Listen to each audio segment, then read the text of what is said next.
গতকালই লোকসভা নির্বাচনের ফল প্রকাশ হয়েছে গোটা দেশ তথা আমাদের রাজ্যেও। এবং আক্ষরিক অর্থে আমাদের রাজ্যে বিরোধীরা যে আশা করেছিল যে তাদের খুব ফল ভালো হবে, প্রধানমন্ত্রী থেকে স্বরাষ্ট্রমন্ত্রী তারা সবাই এখানে বারবার এসছেন এবং তৃণমূলকে পরাস্ত করার নানা বিষয়ে তারা বক্তব্য রেখে গেছেন। তো আমাদের সঙ্গে বসে আছেন এমন এক ব্যক্তিত্ব যাকে রাজনৈতিক কূটনীতিক তো অবশ্যই বলা হয়, এবং তিনি স্ট্র্যাটেজি মেকার অবশ্যই। তৃণমূলের প্রাক্তন রাজ্যসভার সাংসদ কুণাল ঘোষ। ঘটনা, এটা অত্যন্ত উল্লেখযোগ্য নজিরবিহীন ঘটনা। সেটা হচ্ছে তৃণমূল কংগ্রেসের লোকসভায় যারা জয়ী হয়েছেন নজিরবিহীনভাবে তাদের 38% মহিলা জিতেছেন। অর্থাৎ পশ্চিমবঙ্গ থেকে তৃণমূল কংগ্রেসের যে সাংসদরা জিতলেন লোকসভা ভোটে তার 38% মহিলা। এটা দেশে একটা নজির। মমতা বন্দ্যোপাধ্যায় সবসময় মহিলাদের যে প্রাধান্য দেন সেটা আপনি গভর্নমেন্টের স্কিমগুলো দিয়ে বলুন, মহিলাদের পাশে দাঁড়ানো, কিংবা ধরুন দলের মধ্যে সাংগঠনিক পদ, কিংবা জনপ্রতিনিধিত্বে পঞ্চায়েত, পুরসভা, বিধানসভা, লোকসভা, এটা দেশের মধ্যে নজির। বিজেপির মহিলা প্রার্থী জিতেছেন মাত্র 12%।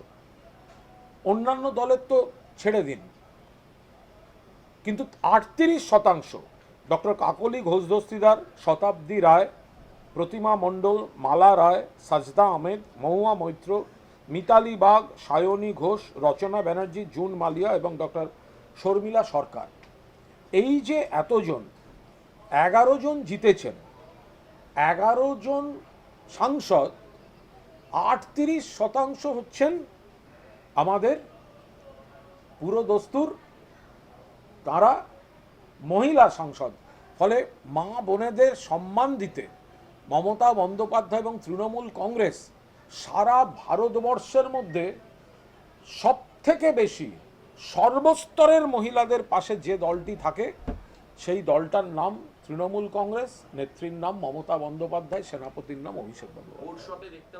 না, এটা আমাদের শীর্ষ নেতৃত্ব, যেহেতু সমস্ত মানে সংখ্যা পরিসংখ্যান, তথ্য পরিসংখ্যান সব ফাইনালি আসতে সময় লেগেছে এবং তারপরে একেবারে বুধভিত্তিক বিশ্লেষণের একটা পর্যায়ে চলছে। ফলে সেই জায়গাটা আমাদের বিশ্লেষণ চলছে। অধিকাংশ জায়গাতেই ভালো ফল, আরও ভালো ফল, আরও বেশি বিধানসভার ফল। এটা তো এমন একটা ফল যে 2024-এ শুধু নয়, এই ফলটা বুঝিয়ে দিচ্ছে 2026-এও তৃণমূল কংগ্রেসের চতুর্থবারের সরকার গঠনের ফলাফল হয়ে গেছে। তো ফলে এর এলাকা ভিত্তিক যে বিন্যাসগুলো সেগুলো দেখা হচ্ছে, যেখানে বেড়েছে সেখানে আরও কী করে বাড়ে, আর যদি কোথাও সামান্য কিছু এদিক ওদিক হয়ে থাকে তাহলে কেন হলো, কীভাবে সেটা আবার মেরামত হয়ে যাবে, সেগুলো শীর্ষ নেতৃত্ব যথাসময় খতিয়ে দেখছে। বিজেপি তো কমবে, বিজেপিকে কেন মানুষ ভোট দেবেন? বিজেপি বাংলার বিরোধী, বিজেপি বাংলার অধিকার, টাকা বঞ্চিত করেছে, বদনাম করেছে, বৈষম্য এবং প্রতিহিংসার কাজ করেছে। বিজেপি সারা দেশের রুটি কাপড়া আর মাকানের ক্ষতি করেছে। ফলে আর বাংলার ঐতিহ্য সংস্কৃতির বিপরীত কাজ করেছে।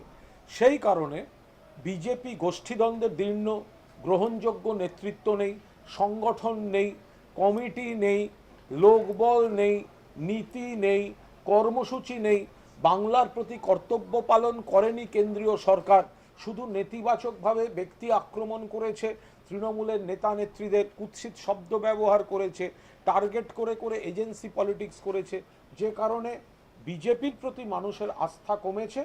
বিজেপি মানুষ দ্বারা প্রত্যাখ্যাত হয়েছে।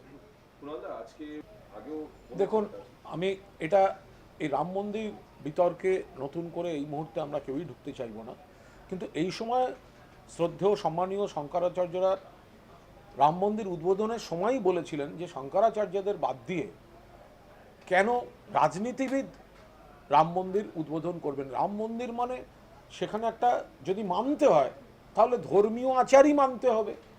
যদি মানতে হয় যদি ভগবানের মূর্তি প্রতিষ্ঠা করতে হয়, যদি ভগবানকে পুজো করতে হয়, তাহলে তো ধর্মের আচারটাও মানতে হবে। শঙ্করাচার্যরা তো তখন থেকে প্রতিবাদ করেছিলেন। তো আজকে যদি একই কথা তিনি বলে থাকেন, তাহলে শঙ্করাচার্যরা যে রাম মন্দির উদ্বোধনের সময় যে প্রতিবাদ করেছিলেন, আজকে সেই কথারই প্রতিধ্বনিত তারা করেছেন। এ বিষয়ে আমাদের সর্বভারতীয় সাধারণ সম্পাদক অভিষেক বন্দ্যোপাধ্যায় যেটা বলেছেন সেটাই ঠিক। এই মুহূর্তে যা পরিস্থিতি, বিজেপি তো সংখ্যাগরিষ্ঠতা পায়নি, এনডিএ তারা নাকি বৈঠকে বসছে, ওর কাছে নানা রকম সব প্রস্তাব যাচ্ছে, শোনা যাচ্ছে। ইন্ডিয়া জোটও বৈঠকে বসছে, মমতা বন্দ্যোপাধ্যায় অভিষেক বন্দ্যোপাধ্যায়কে পাঠিয়েছেন। এনডিএ জোটের সরকার গঠন খুব মসৃণ হবে না। বাকিটা আমাদের সর্বভারতীয় নেতৃত্ব, অভিষেক গেছেন, তারা বিস্তারিত বলতে পারবেন। বিজেপির মধ্যে এবং এনডিএর মধ্যে একটা ফুটিফাটা পর্ব চলছে। সেখানে কিন্তু দোষারোপ করা, কেন এই হাল হলো, কাদের দায়, কারা এর জন্য, কেউ দোষ দিচ্ছেন উত্তরপ্রদেশের বিপর্যয়ের জন্য উত্তরপ্রদেশের বিজেপির মুখ্যমন্ত্রীকে, আবার উত্তরপ্রদেশের বিজেপির মুখ্যমন্ত্রীর শিবির বলছে যে তাকে অপমান অসম্মান করে তার রাজ্যে ছড়ি ঘোরাতে গেছিলেন নরেন্দ্র মোদী, অমিত শাহরা, ফলে দায় দায়িত্ব তাদের। ফলে বিজেপি নেতৃত্বই একটা গোষ্ঠীবাজি এবং অভ্যন্তরীণ দ্বন্দ্বে জড়িয়ে পড়েছেন। তাদের একাধিপত্যের দিন শেষ, ঔদ্ধত্যের দিন শেষ। ফলে এখন তারা কিভাবে জোড়াতালির সরকার তৈরি করেন আমরা নজর রাখছি। আর বাকিটা যেটা আমাদের সর্বভারতীয় সাধারণ সম্পাদক বলেছেন যে তাদের কাজটা সহজ হবে না বিজেপির, আমরা লক্ষ্য রাখছি। প্রধানমন্ত্রী বলেছিলেন বাংলায় নাকি তাদের সব থেকে ভালো ফলাফল হবে, তো সেই ব্যাখ্যা কোথায় গেল প্রধানমন্ত্রীজি? বাংলায় এসে এতবার এলেন, এতগুলো সভা করলেন, এত সংখ্যাতত্ত্ব বললেন, বাংলাকে এত আক্রমণ করলেন, বাংলার নয়নের মণি মমতা বন্দ্যোপাধ্যায়ের দল তৃণমূল কংগ্রেসকে এত আক্রমণ করলেন, কুৎসা করলেন এবং বললেন বাংলায় সবচেয়ে ভালো ফল হবে। এই আপনার ভালো ফলের নমুনা? তাহলে এর দায় কার? শুধু বাংলার নেতাদের, নাকি আপনারা যারা এই বারবার ভোটের সময় এসে মানুষকে বিভ্রান্ত করার চেষ্টা করেন? এগুলো নিয়েও তো একটু ভাষণে থাকলে ভালো হতো। বাংলায় মমতা বন্দ্যোপাধ্যায়, বাংলায় অভিষেক বন্দ্যোপাধ্যায়, বাংলায় সর্বভারতীয় তৃণমূল কংগ্রেস। বাংলার মাটি দুর্জয় ঘাঁটি। এখানে উন্নয়নের রাজনীতি হচ্ছে, সম্মান আত্মনির্ভরতার রাজনীতি।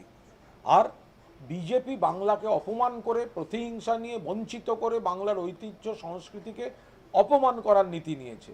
বাংলার মাটি তাদের প্রত্যাখ্যান করবে তো স্বাভাবিক। দেখুন, নিশ্চিতভাবে লক্ষ্মীর ভাণ্ডার থেকে স্বাস্থ্যসাথী, এই সামাজিক সুরক্ষা বলয়গুলো মানুষকে আত্মবিশ্বাস দিয়েছে এবং মমতা বন্দ্যোপাধ্যায়কে তারা দুহাত তুলে সমর্থন করেছেন।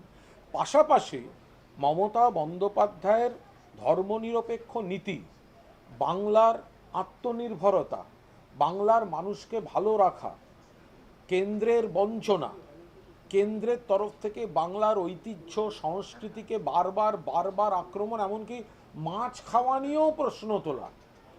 মমতা বন্দ্যোপাধ্যায় বাংলার আর্থিক অধিকার, বাংলার মানুষের সামাজিক ও আর্থিক সুরক্ষা, বাংলার সংস্কৃতি এবং ঐতিহ্যের অটুট রাখার বলয়, তার উপর জোর দিয়েছেন।